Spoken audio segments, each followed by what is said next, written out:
and you are judged by what you deliver, right? Yeah. So, and people don't always recognise it. So, when I was running our business, the thing that I was to a point of obsession, as someone who has ideas, you still will not succeed if you don't have good customer service. I think I understand the pain, the how hard you have to work at the beginning, all the strain of bureaucracy and registering for VAT and tax and all these sorts of things. So I think it's really important we have businesses like yours that help other SMEs. What I try to argue for as a politician is to have a country which is pro-business. A pro-business country doesn't mean there's no red tape, but it means that you'd like to think that if it's there, it's sensible. Hi and welcome to Business Rainbows and Unicorns, where there's no such thing as failure if you don't try. This podcast is specifically for business owners or wannabe business owners. Say you've got a side hustle or you've got a passion for something and you think it'd be absolutely amazing, or you see people that do amazing things with their passions and what they enjoy doing. Well, you can do that. So please subscribe and we hope you enjoy listening to this episode. Hi and welcome to Breakout Business Rainbows and Unicorns, where there's no such thing as failure if you don't try. Now today, bit different, small business owner and our local Conservative MP, we have James Cartlidge on. Hello. Hi, nice to see you. How's things? Great, and good to be here. I mean, obviously I came a few weeks ago to hear about the business, and we saw this room and I thought, that'd be cool. Yeah. And you've not been on a podcast yet? I don't think I've ever done a podcast. I mean, I've done loads of interviews. Yeah. You know, I do something called the media round. Yeah. When you start at 6:45, and it's normally GB News first, and then you do the Today programme, and you do ITV News and all the rest of it. That's in Westminster, obviously. Yep. Normally on that famous green with the big bed in the background. So I've done lots of interviews, but I don't think I've ever done a podcast. Nice. Have you listened to because Boris just done one with Stephen Bartlett. Have you listened to that one? Oh, obviously promoting his book, but yeah, that's quite interesting. I mean, one thing I don't really watch Question Time. I don't watch the news really, just because you're so busy. So you do tend to just get your media from. I read the online papers in the morning, and clips from social media. Yeah, and that's where you get the highlights anyway, don't you, of what you're going to do. So. Your background, you had your own small business, because obviously that's what I'm keen on talking about. Yep. So tell us a bit about that. That was in property, wasn't it? Well, so I just, as someone who has ideas, I'd like to think I'm quite a creative Real person. Entrepreneur. Then. Yeah, and I was renting a flat in London with two other guys, friends of mine. And, even then, I mean, it's extraordinary to think property was very expensive. Yeah. Lord knows what it would be now. But I looked at the numbers, and it was really striking how if three people bought a property, it was just that much more affordable than if two people did. Yeah. Now, obviously, three don't normally buy, because normally you buy on your own or in a couple. Yeah. Right? But lots of people are flatmates. Yeah. So I looked into this idea of could we buy together, and then I thought, hold on a minute, this could be like a business. Mm. So came up with this thing called Share to Buy, and eventually found a mortgage company, it was a building society called Britannia, which is now part of the Co-op, but Britannia Building Society, who offered, subject to us having a special legal agreement for friends to sign up to, a mortgage that would take up to 4 incomes. Oh, wow. And it was targeted, I suppose, what you call the graduate market, people who'd left uni a couple of years ago and were renting with their mates. So partly because that, the hope that these are people who would earn a reasonable amount in the future. Because the interesting thing is, when we launched it, all of the media who covered it had the picture of friends. Yeah. Because this was the Friends mortgage, as in the American program, right? And the main criticism was, but they'll all fall out with each other. Yeah. What do you do when they all break up? So in the legal agreement, it said, well, if you fall out, you can sell your room to one of the other owners, or you can rent it out, blah. In the end, it was very successful in a way, because it became very common. And certainly in our case, we're not aware of any cases where it was a disaster. Generally, people did end up moving out and renting the property out eventually. Yeah. I suppose it's an investment, isn't it, for the 3-4 people, however many? Well, I mean, actually, so I then trained in mortgages so that we could do the business. And what I discovered was that it's actually much harder when you have a couple, because if they fall out, it could be quite acrimonious. And it's actually, whereas if it's mates, or flatmates and they sort of fall out or they don't want to be there, they can rent their room out, you know. So it kind of worked. The issue from a business point of view was, although we had this mortgage and we had the idea and people would go on the website, other lenders started doing such generous mortgage multiples for 2 people, and because you could always have 4 people on a mortgage, even if you could only take 2 incomes, you could basically, 3 mates could walk into, say, the Halifax and buy. They didn't have to come to us. So we did a certain amount, but you couldn't dominate the market, as it were. And then, but fast forward a bit, we discovered there's something called shared ownership. Now, shared ownership is not the same as friends buying together. Shared ownership is very common, particularly in the big cities, but there is some around here in Suffolk. It's also called part buy, part rent, and it's where a big housing association will have got planning for a load of properties, shared ownership, and they'd come to us. And we eventually realised there was a market for a website about shared ownership. And this thing, Friends Buying Together, was great, but it's a niche, real niche. So we wanted to move mainstream, so we focused on shared ownership. And in the end, we eventually stopped doing mortgages and we became a property portal. And the company is still going. I'm not involved in it anymore, day to day, as it were. But that website, Share to Buy, is now probably the main. It's like a right move for shared ownership properties. That's a website, a big website. It's pretty well known, and we have a big home show twice a year, which we started back in 2013. Thousands of first-time buyers come to the QE2. And so if my specialism when I got into politics was definitely first-time buyers, properties, etc. And, I've tried to use that as I can. But I think what it has given me is when I speak to businesses and when I speak to people like you who are trying to help other businesses, I understand the pain, how hard you have to work at the beginning, all the strain of bureaucracy and registering for VAT and tax and all these sorts of things. The red tape. So I think it's really important we have businesses like yours that help other SMEs.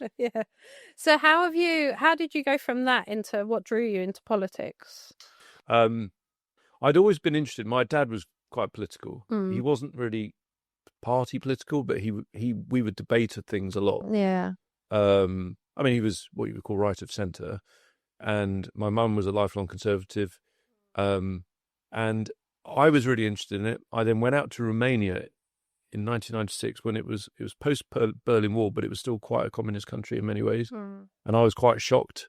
I saw one of these very infamous orphanages with terrible conditions that these children were kept in, and it had quite an impact on me. When I came home, I realised we're quite lucky in this country for all the problems we've got, and I just gradually got more and more interested. I joined the Conservative Party. I stood in the general election in 2005 in a constituency called Lewisham Deptford, which is basically Millwall in the East End. Surprise, surprise, I didn't win. But then the business got going around then. And by 2010, when there was another general election, I was having children. We were living in Essex. And then in 2011, we moved over the river into South Suffolk, bought a house near Sudbury. And I became a baby district councillor, and then when there was a vacancy in this constituency after Tim Yeo, I applied for it and I was offered it and I got elected in 2015, and the rest is sort of history, really. Yeah, awesome. So you've been through, it's nice, I think, having the background of being an entrepreneur, as you say, and owning a small business gives you so much more background. I say it a lot because I deal with a lot of tradesmen as well. So when they're talking to people who have been employed all their lives, they don't get the stress and the worry of just like all these jobs, all these quotes, everything coming in. It just makes such a huge difference. A good example is, so I was elected in 2015 and I had run a business dealing with staff, and there was this issue of do you remember tax credits? Yeah. Now this now become universal credit. But I had members of staff who wouldn't take a pay rise or wouldn't work more than 16 hours because they're on tax credits. And it used to really frustrate me. When I got elected, I don't think many of my colleagues necessarily knew about that because they'd either be from a sort of corporate background or maybe they may have been very successful, but an employee. Yeah. And wouldn't have been, how can I put it, enough on the front line to realise this was an issue. So I was banging on about tax credits. Now, eventually the Treasury woke up to the fact that they're spending a huge amount of money on these benefits. But it's very difficult to reform welfare. But I was one of the few people who was really saying you've got to, because I knew running a business practically, it's not doing anyone any good, because they've got a ceiling on what they're going to do in their life. Yeah.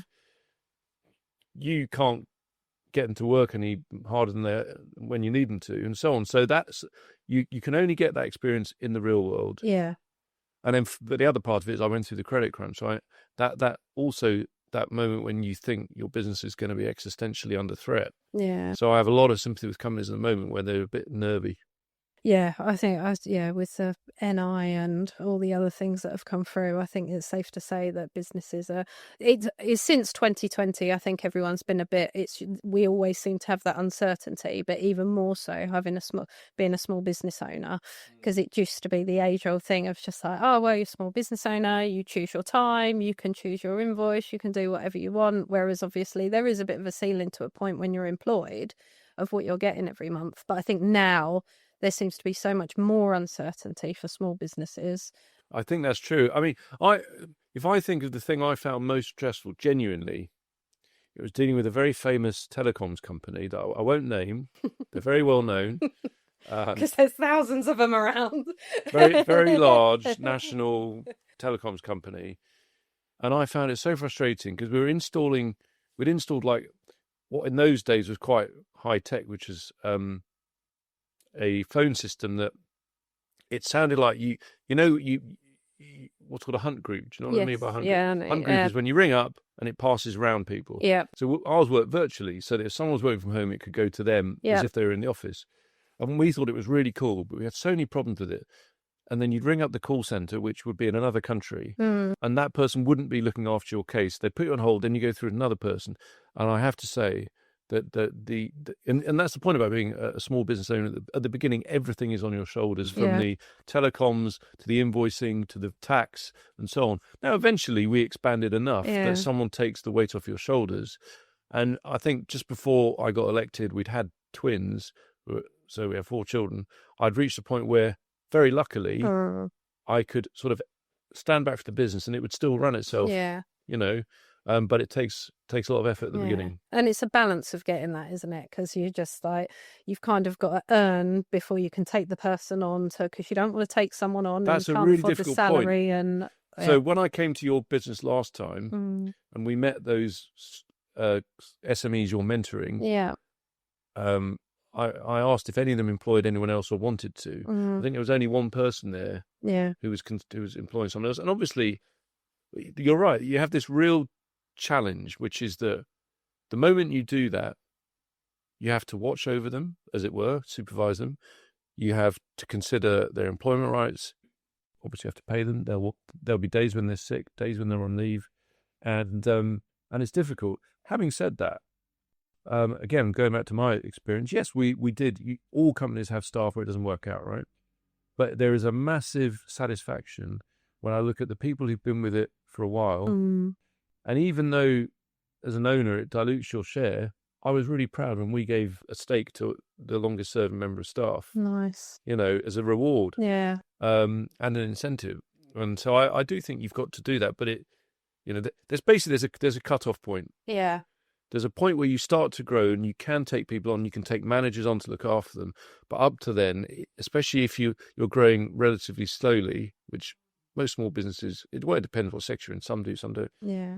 That it can feel like you've got to really take a big leap to take someone on. Yeah, definitely. Well, that's one of the reasons we had to close our high street location. 90% of what I could do was remote anyway, but we were at the point where the service we provide was there, absolutely fine, but the volume of that service versus the turnover for it, we needed a full-time receptionist, but I couldn't afford a full-time receptionist because they're not going to bring in money. So then that's more weight on my shoulders to bring in the money to another salary and also manage another member of staff. And I think that's small businesses or small to medium businesses' biggest worry is the time they spend on managing, because that takes up the bulk of your time, and it's your biggest outlay. I'm quite interested from your because obviously we came in and used, in fact, because we do have a parliamentary office, obviously in the House of Parliament, but we don't have one in the constituency. Most MPs do, but that's partly because, first of all,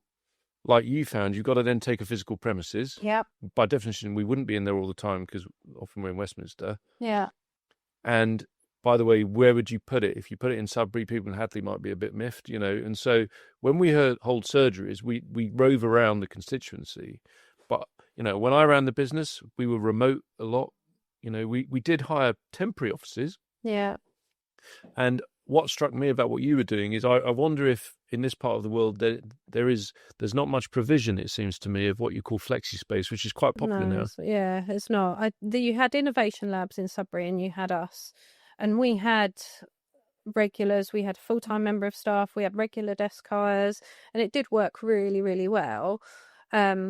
We'll still do that to a point by appointment with other partners in the area, but it got to the point where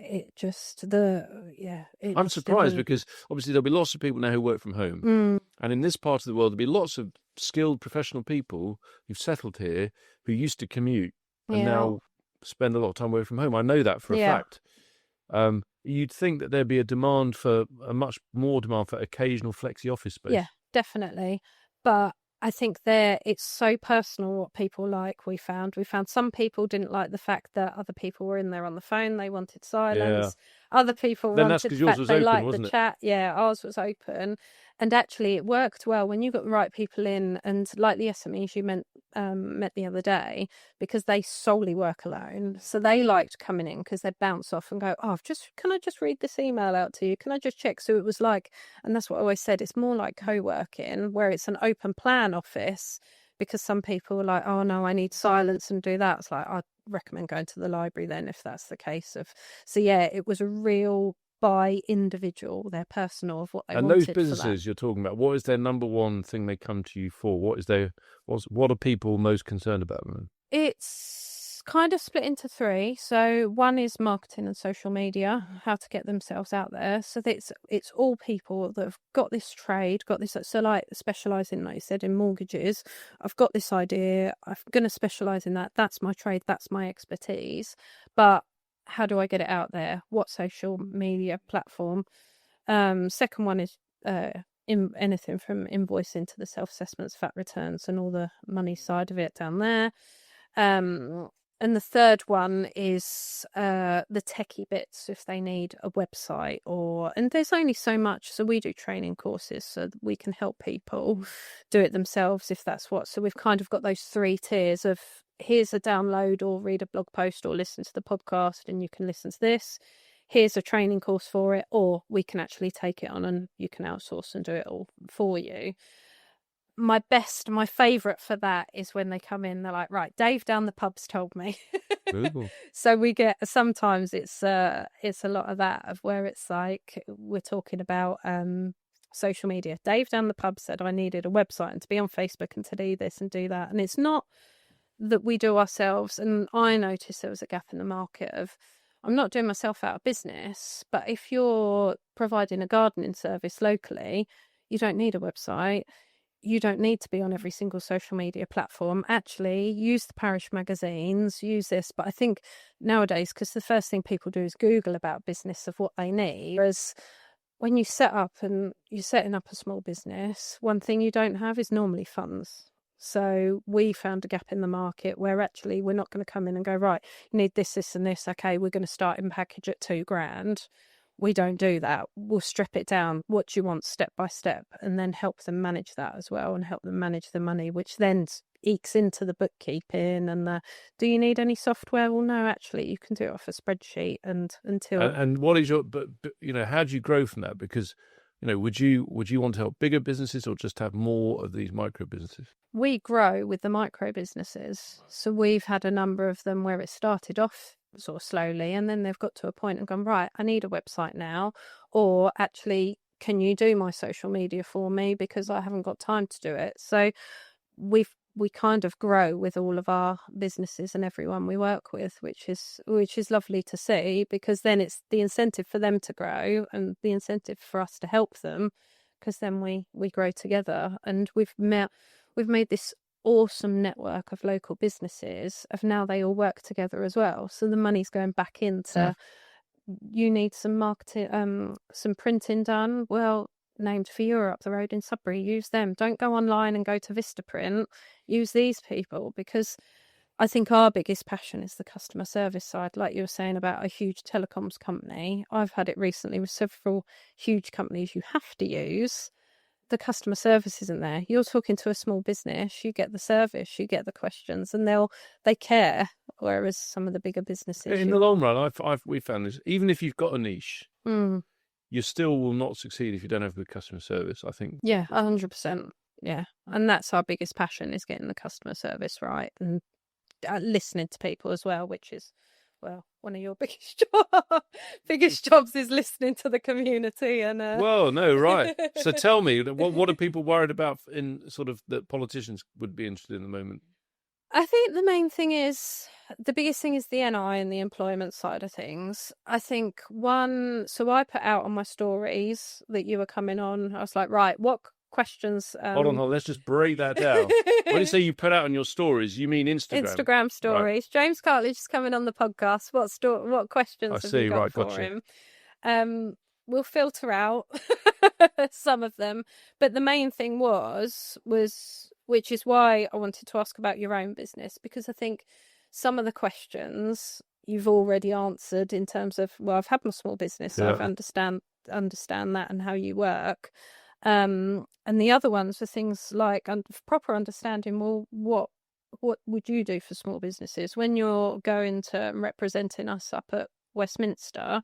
What's your thoughts? What's your feelings? What are you fighting for us in, well, it's Sudbury, Hadley and surrounding Suffolk? And they were the main questions that came back to what's your, I suppose, drive and passion, but for small local businesses on the high street and locally. Because I think we feel, or small businesses around here feel, it's difficult, isn't it? Because the minute you get in London, it's lost. It's London. That's a whole nother ball game. So. Well, no, I mean, I ran a small business where we were based on the edge of London, but most of the staff were from East Anglia. I mean, we worked remotely, although what we would do, we would hire a flexi office for a period of time to train people as a team, and then as soon as they're up to speed, we all went back to working remotely. That was pre-pandemic, by the way. But what I would say is that it's, what I try to argue for as a politician is to have a country which is pro-business.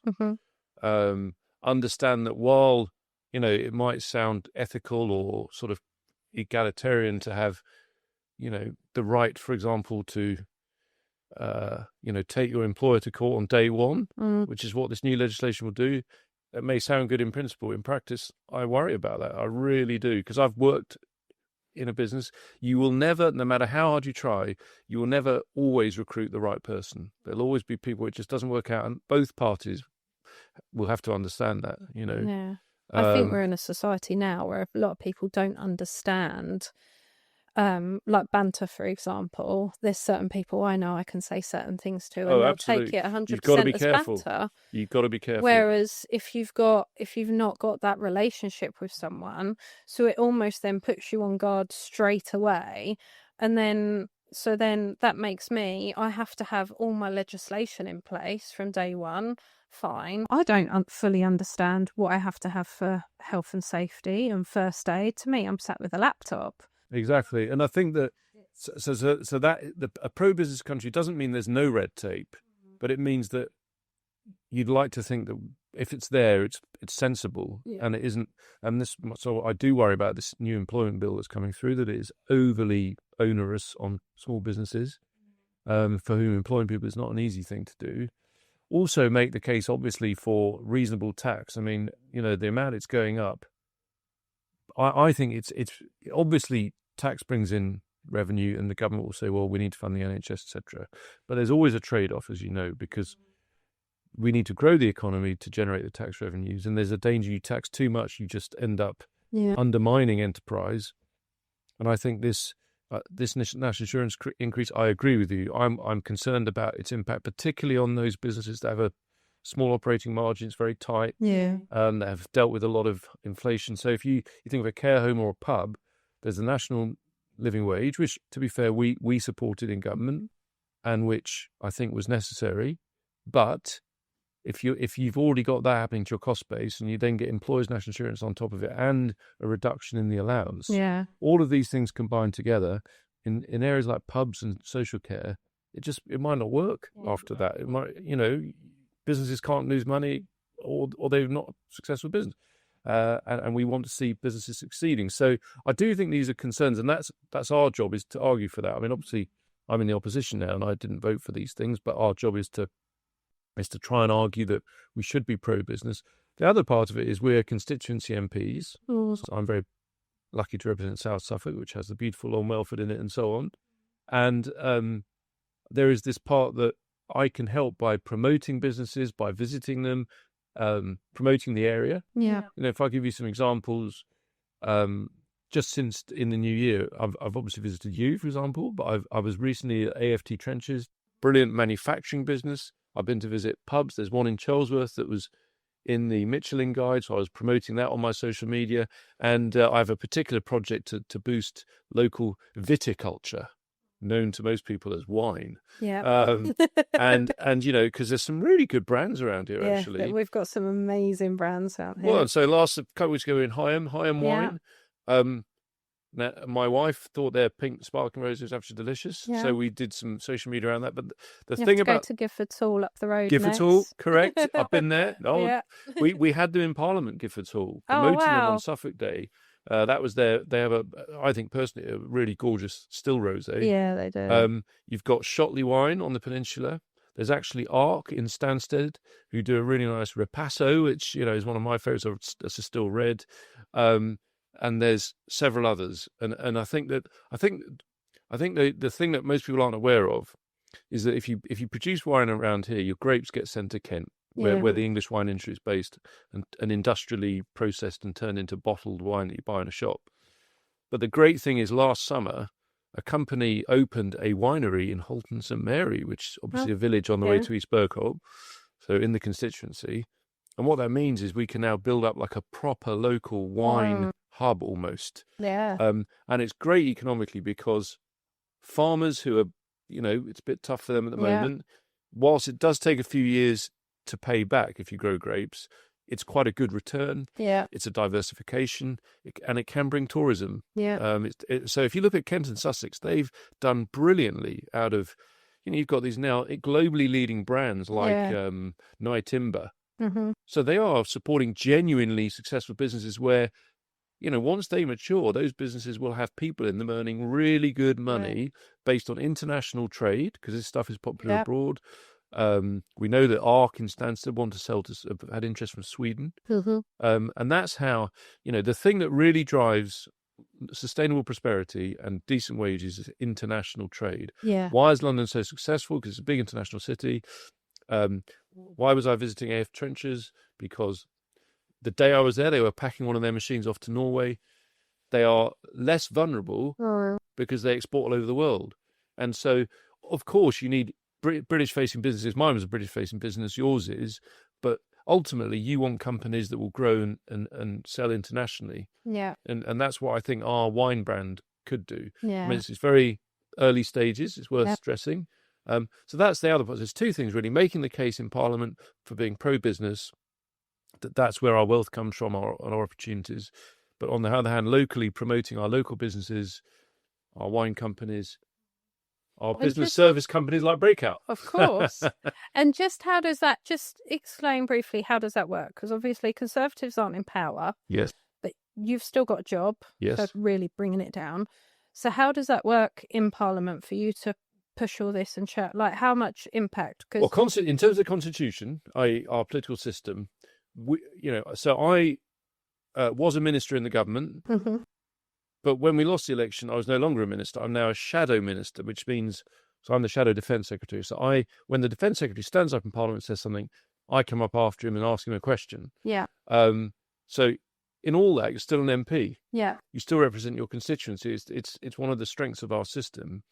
And a lot of what we do is not political. So I had a meeting earlier today in Ipswich with the Suffolk Chamber of Commerce about the A14. Jack Abbott, who's the MP for Ipswich, a Labour MP, was there. And quite a lot of what we're talking about, we agreed on. We agree on the need for better, access to the Orwell Bridge, trying to ensure it's closed less of the year. Not bring Ipswich to a standstill. Well, quite. I mean, and I'm afraid there's little things, which is a pretty of a towering thing to talk about. But I want us to look at pedestrian access because there are people who go on there and do something really rather tragic. And if we can deny that and just have 2 or 3 days less in the year when it's closed, that saves millions for Ipswich. Yeah. Those days, they tend to be closed all day and it's a nightmare. Yeah. And, my villages in my constituencies like Sproughton, etc., they just get hit with masses of congestion. Yeah. Well, so many people commute from here to... Oh, totally. So the Orwell is absolutely critical with the bridge. But I think it's really important to note what you said of that you and the Labour MP actually agreed on that.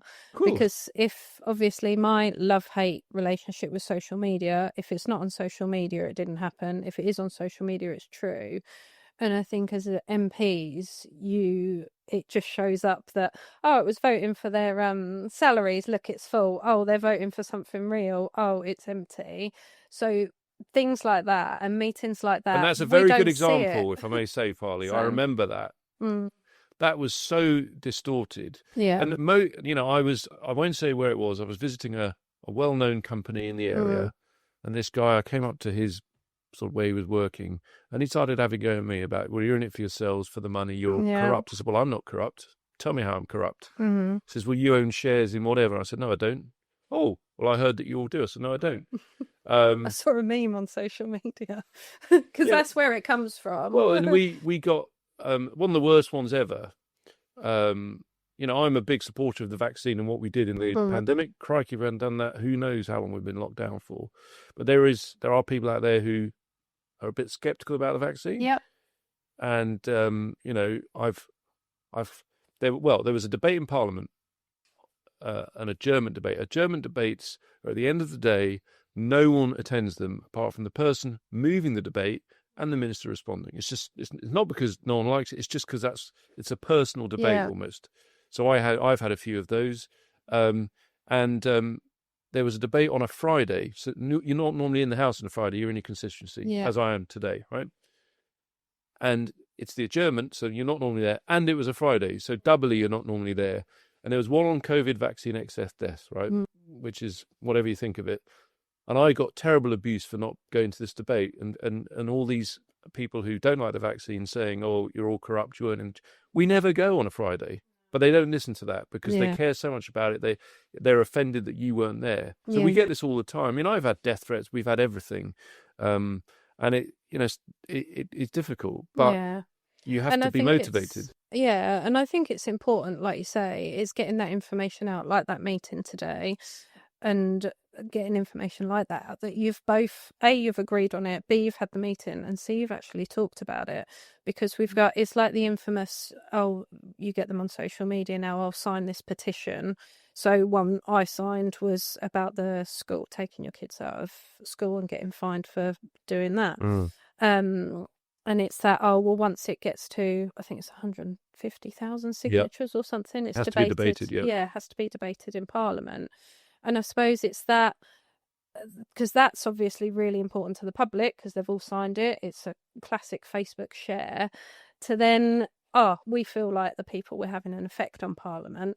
But then it's that, I don't know whether it's a social media and with my marketing hat on, of that it's something that's not shared enough by, whether it's anything from parish baber, local MPs to Westminster, to say, well, no, all these MPs were here. We did talk about it. It did happen.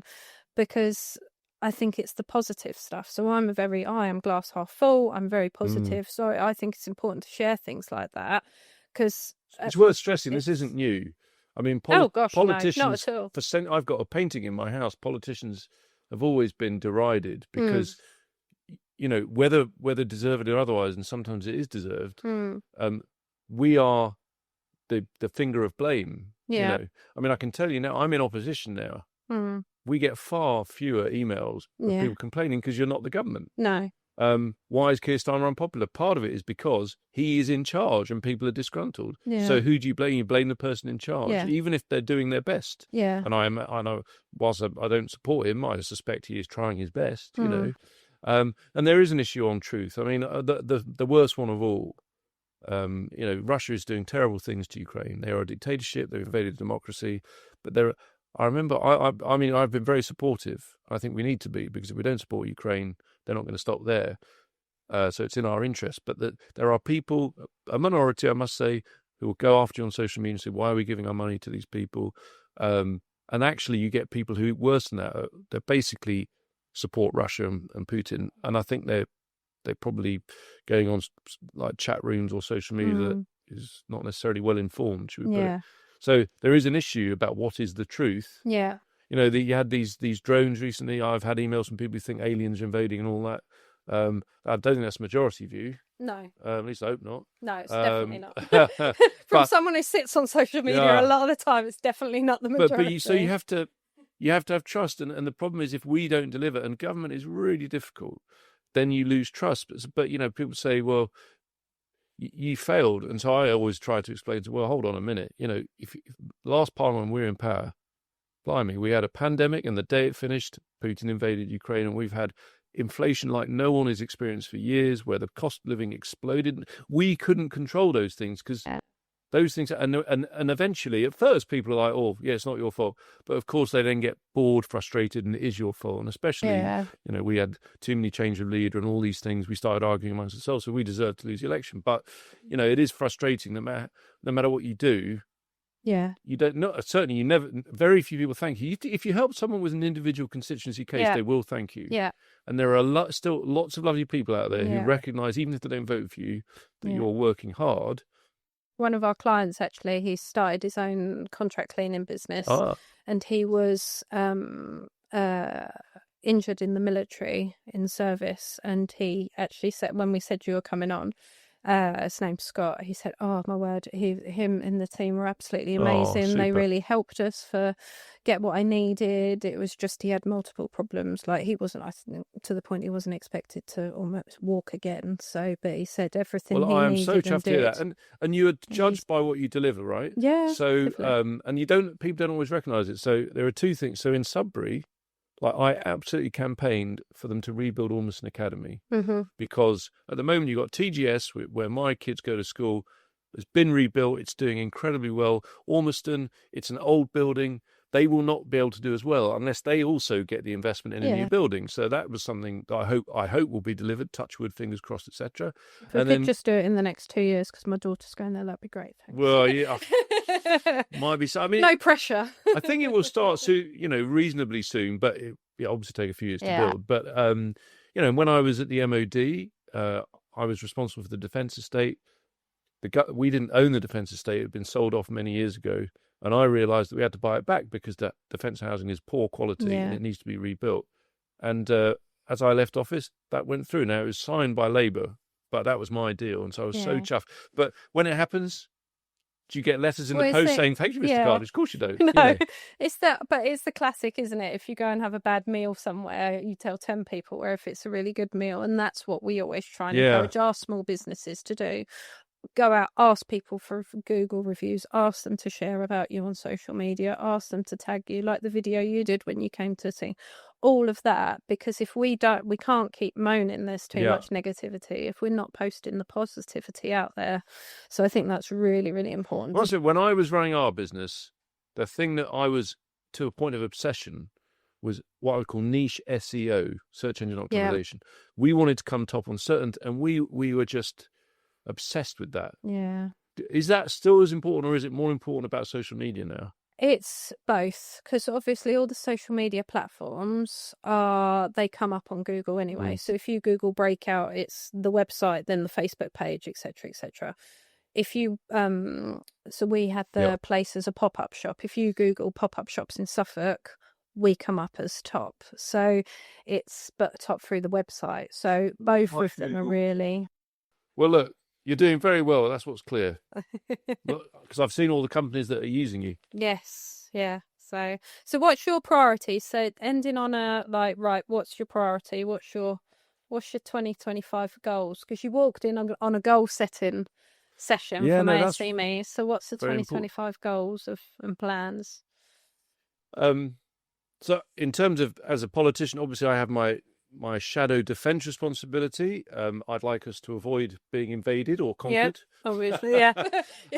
And on that, you know, so we will have to start our policy process as now we have a new leader in place. But in terms of what really matters, the constituency, as I say, I think it's going to be a tough year economically. And so it's a big focus of me, small business. I've been visiting a lot and trying to do my best to promote them and to urge the government to realise the challenges. So when I visited, for example, there's a brilliant care company in Acton. Yeah. Do you know? It's called One Oak Care. Yeah, One Oak Care company. Yeah, they're amazing for what they do. She was a bit worried about national insurance, to put it mildly. So I wrote to the Chancellor and I said, look, I've been to see this company today. She's going to be hit by national insurance. She's providing domiciliary care, which is a really important service. We've got a lot of older people here. So I think it's both meeting companies and then raising these concerns with the government. That's my job as a constituency MP. And beyond that, as I say, trying to give help in what way I can with confidence. Yeah. So, go back to those wine companies, right? If we have a Suffolk wine day in Westminster and we raise their profile, and we raise the awareness, and a journalist comes along who writes about it in the Sunday Times or something, that is really positive. Oh, massive. Yeah, massive for a small company, 100%. So it's challenging times, but trying to stay positive, which is what you should be as a business person, even though it's hard work, and saying to local businesses, I've got your back. I'm always happy to come and visit. And if you have any that want me to come and see what they're doing, I'm always happy to do that. Amazing. Thank you very much. Thank you for having me. Thanks for coming on. First podcast. So as always, have a listen and please share this episode. All of the contact details for James and his team will be below. And as he says, if you're in the constituency and you want him to come visit, then get in touch. Thank you very much. Thank you.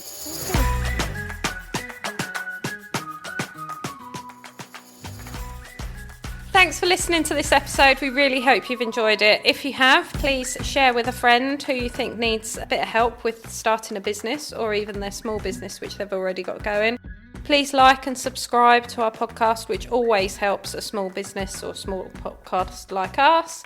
And check the show notes. We all have everything in there relating to the episode, which you might need, might want to read, and links to anyone we've interviewed and certain subjects we've spoken about.